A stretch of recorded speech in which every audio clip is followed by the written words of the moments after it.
Assalamualaikum warahmatullahi wabarakatuh. Hi, it's me Siva Nurfatia from class 3C of English Education Department, University Islamic of Sunan Gunung Jati, Bandung. Okay, in this video, I'd like to interpret on a news from BBC. The title of the video is English School Prepare for Return After 6 Months Break. Okay, so let's get started. Now, schools in England are preparing to welcome back pupils after nearly 6 months out of the classroom. The Education Secretary, Gavin Williamson, insisted that students were returning to a safe environment and said the reopening of schools was a massive milestone. But he apologised again to young people for the stress and uncertainty of problems with A-level and GCSE results. Teachers have been returning today, with most children due back from tomorrow to the end of the week, as our education editor Branwen Jeffries tells us. Sekarang sekolah di Inggris lagi bersiap untuk menyambut kembali murid-muridnya setelah hampir 6 bulan sekolah dari rumah.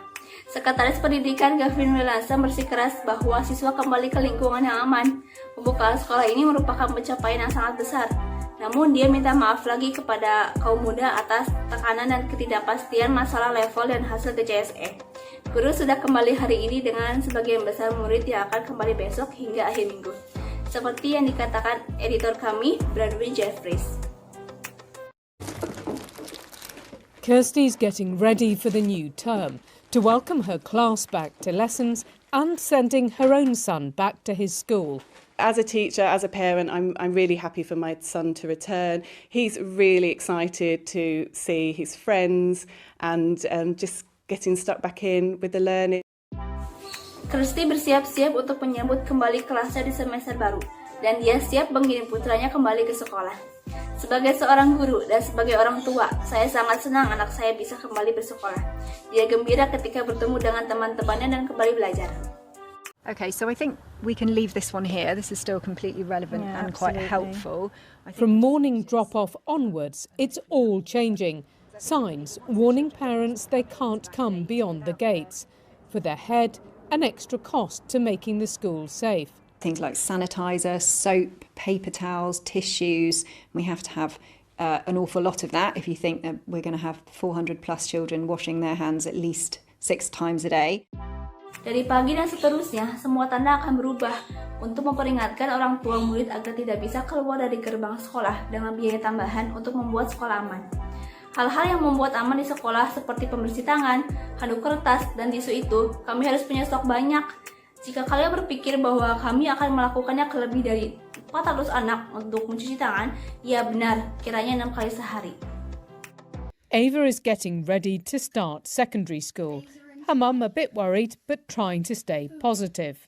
She's not actually worried about starting school, she's worried about the COVID preparations and if she'll be behind in her work at all, and not the actual start of.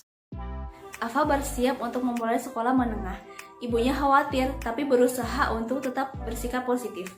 Dia sebenarnya nggak khawatir sekolah dimulai, tapi yang dia khawatirkan adalah tetap persiapan yang tertutup dan dia bisa telat melakukan pekerjaannya. Ini bukan awal sekolah yang sebenarnya. So what happens if a case is confirmed? Schools will have to ask close contacts of the person who's tested positive to self-isolate. Close contact means face-to-face contact within a metre of the infected person for more than 15 minutes, or direct skin-to-skin contact. Proximity contact, that's spending more than 15 minutes under 2 metres from the infected person, and travelling in a small vehicle like a car with an infected person. Local health officials will help identify these contacts. Apa yang terjadi jika suatu kasus dikonfirmasi? Sekolah harus minta kontak dekat dari orang yang sudah dites positif untuk melakukan isolasi diri. Kontak dekat berarti kontak tatap muka dalam jarak 1 meter dari orang yang terinfeksi selama lebih dari 15 menit atau kontak langsung secara kulit ke kulit. Kedekatan kontak yang lebih dari 15 menit di bawah 2 meter dan orang itu pernah semobil dengan orang yang sudah terinfeksi, maka petugas kesehatan setempat akan membantu untuk mengidentifikasi kontak ini. MPs are back. Plenty of questions from all sides about education. Tomorrow, they'll quiz officials about GCSE and A-level grades. So, today, an apology to students from the Education Secretary. I'm deeply sorry that those who have borne the brunt of it have been students themselves. I can only apologise to them again for this. We took immediate action to provide certainty as soon as it was clear that if we didn't, too many students would have received grades that didn't reflect their hard work and their ability. LPS sudah kembali.